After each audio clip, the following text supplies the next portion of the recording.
Olá, pessoal, tudo bem? Bom, vamos dar continuidade às nossas aulas de arte e o assunto de hoje vai ser sobre cubismo.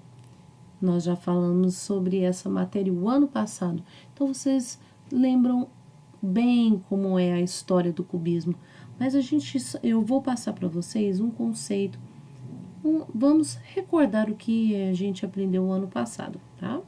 Para quem tem o livro, página 122, unidade 2.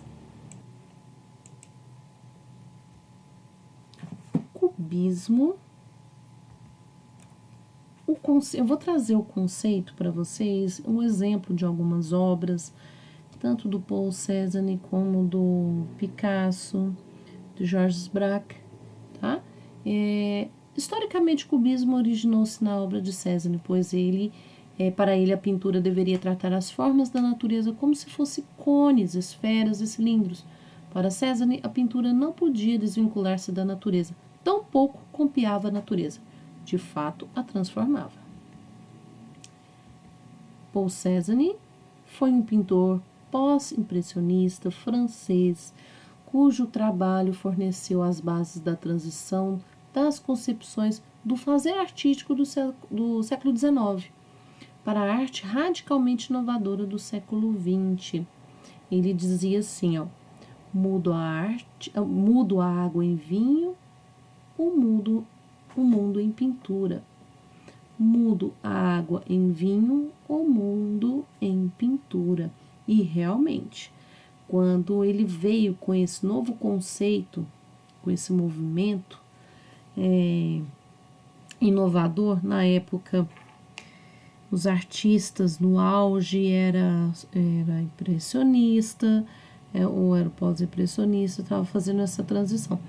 Ele veio com esse novo conceito de arte, onde ele utilizava formas geométricas, assustou um pouco. Houve muitas críticas, mas resistiu porque depois disso, o pintor cubista ele tenta representar os objetos em 3 dimensões. Eu coloquei aqui para vocês uma obra onde, de qualquer ângulo que você olhar essa obra, você vai enxergar, você vai entender o que está. Então, por exemplo, aqui nós temos uma arte, uma forma cúbica, onde cada lado você vê uma parte da casa, ou de uma torre, ou as plantas, a plantação, sobre as formas geométricas, com predomínio de linhas retas. Dificilmente você vai ver curvas. Não representa, mas sugere a estrutura dos corpos ou de objetos. Nesse caso aqui seria objetos e paisagens. Representa-os como se eles movimentassem em torno deles. Se você se mover, você consegue enxergar o quadro em qualquer ângulo, vendo sob todos os ângulos visuais, de cima, embaixo, e percebendo todos os planos e volumes. Aqui dá para você ver uma entrada, daqui para cá aparece um degrau, uma escada. Principais características desta pintura. Nós temos aqui a geometrização das formas e volumes, a renúncia à perspectiva, então quer dizer, não tem profundidade, a perspectiva perfeita de traços e curvas, Então, a renúncia à perspectiva, composição em 2 dimensões, o claro e o escuro perde sua função, a representação do volume colorido sobre superfícies planas. Então, ele é bem mais colorido em superfícies retas. Lembra quando a gente fez aquele trabalho que foi até exposto na escola? Vocês fizeram vários, foram formas geométricas. Eu não me recordo se era um octógono. Então, vocês fizeram uma composição em cima de uma superfície plana. Preferência pelas cores, pelas linhas cortadas, cruzadas, sensação de pintura escultórica, cores austeras, do branco ao negro, passando pelo cinza, por um ocre apagado ou um castanho suave.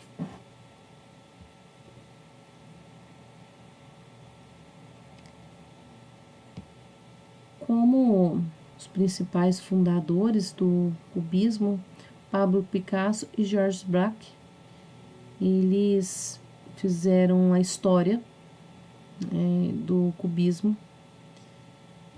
Eles foram os responsáveis por levar mais longe essa técnica, né, esse movimento. Eles passaram a representar os objetos com todas as suas partes, né, igual eu falei anteriormente, no mesmo plano. Ele mostrou isso com maior visibilidade, com maior facilidade. Além da pintura, eles também foram responsáveis por ter expandido para a literatura, poesia, pela influência de escritores como João dos Passos e Vladimir Mayakovsky. Do quadro de Picasso, é um dos quadros mais conhecidos e deu o marco inicial do cubismo. Esse quadro, Les Demoiselles d'Avignon,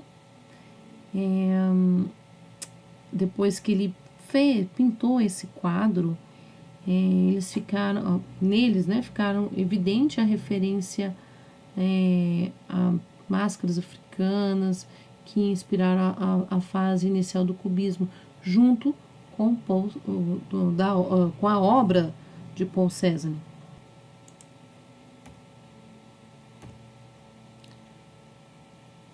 Este é o quadro Les Demoiselles d'Avignon.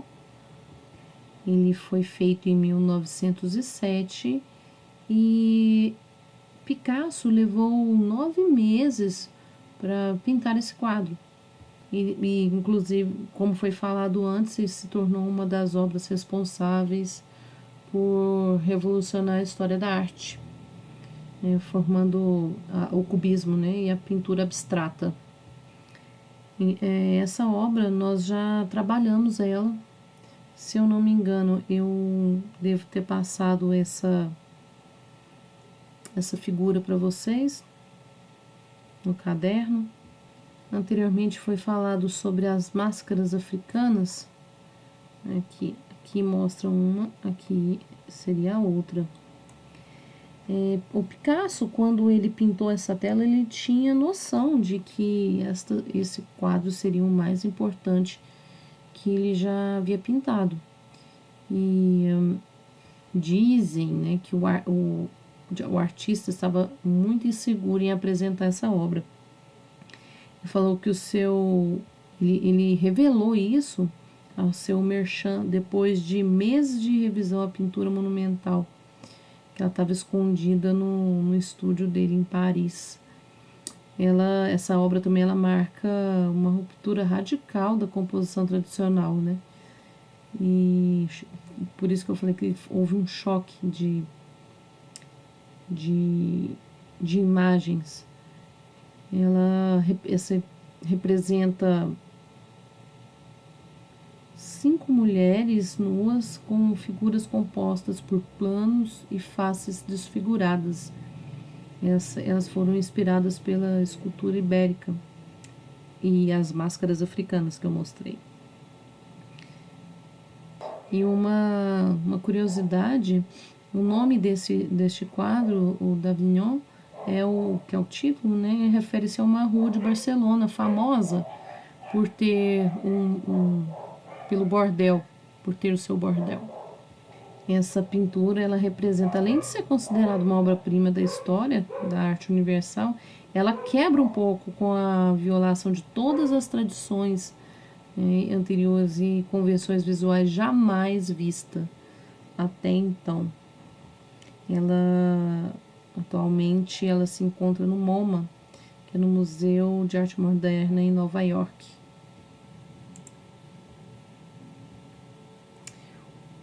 Duas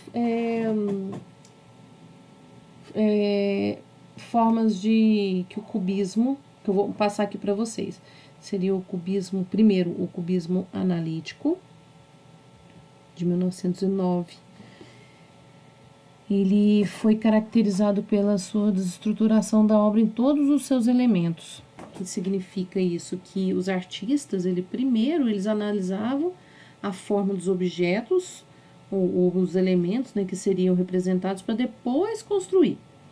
Como nós fizemos a nossa obra o ano passado, primeiro a gente construiu as formas, depois a gente foi compor a figura no plano. No caso, igual foi falado, né, para depois construí-lo partindo em fragmentos, quer dizer, partindo em partes. Essa obra que eu coloquei aqui, apesar de não ter mostrado ela, não consegui mostrar ela inteira aqui para vocês, mas é um corpo de uma mulher, braço, outro braço, o pescoço e a cabeça está voltada para a esquerda, mas aqui não tem como eu mostrar direito. Então, a característica do cubismo analítico é a decomposição dos objetos e também a forte tendência ao monocromatismo, que é o monocromático, que era pouco usado nos tons a fim de analisar a forma da distração das cores. Vocês perceberem, ela tem uma cor muito monocromática, tem poucas cores, 2, 3 cores, não tem muita, eles não tinham muita preocupação em mostrar cores fortes. Essas cores ela reduz, né, dos tons de castanho, cinza e bege. Agora nós temos o cubismo sintético, que é de 1911, reagindo à excessiva fragmentação dos objetos e à destruição da sua estrutura. Aí ele já vem com cores fortes, cores vibrantes. Esse cubismo sintético, ele é a segunda fase, na verdade, chamado da fase do cubismo. E ela teve uma principal característica que diferencia da outra, que é a colagem. Introduz letras, palavras, objetos, números, pedaços de madeira, vidro, metal, até objetos inteiros nas pinturas, igual aqui, por exemplo, que está mostrando uma faca, que parte de um violão, aqui parece um bule, aqui é parece um cachimbo, frutas, a natureza morta presente aqui. Então, ele traz uma síntese, quer dizer, um resumo, né, das ideias da fase analítica, e por isso ele recebe esse nome, acrescentando a cor como um elemento diferencial também. A outra era mais do monocromático, né, então com a colagem, cores vibrantes, a gente consegue visualizar melhor as figuras, né, a composição em si. Voltando ao nosso livro, nós vimos a página 122, 123, só uma observação. Nós já estudamos sobre o neoclássico. O neoclassicismo foi um movimento artístico que aconteceu entre os séculos XVIII e XIX, que se inspirou no estilo e na estética do classicismo greco-romano. Por isso o nome do movimento, o novo classicismo. Nessa pintura, os principais elementos eram cores frias e o uso da perspectiva. Eu vou ampliar aqui para vocês verem a diferença do cubismo, que tinha formas geométricas, não tinha profundidade, não tinha tantas cores vivas, cores frias. Igual o exemplo da obra de Picasso. Aqui já mostra as curvas, já mostra um pouco a realidade, o rosto tudo igual. Mas era a técnica do neoclassicismo.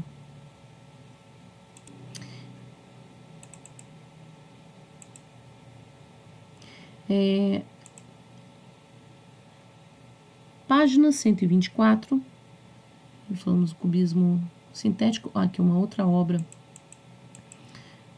de um quadro do sintético, como o violão. Tem partes aqui, dá pra gente perceber por causa das cores. Se fosse monocromático, igual essa daqui, já é mais complicado de ver, que é o copo e uma mesa. Conseguimos, né? Uma mesa, tem um copo aqui, mas esse daqui é mais nítido. Mesmo estando desfragmentado, a gente consegue ver melhor as figuras. Então, eu quero que vocês respondam. O que foi e como surgiu o cubismo? Quais são as fases do cubismo? Quais são as fases da pintura cubista? Certo? Aqui já falamos sobre os artistas. Aqui fala mais detalhado sobre a vida de Picasso, mas falaremos isso na próxima aula. Então, façam essas atividades e a próxima aula a gente corrige. Ok, pessoal? Um grande abraço a todos. Até mais.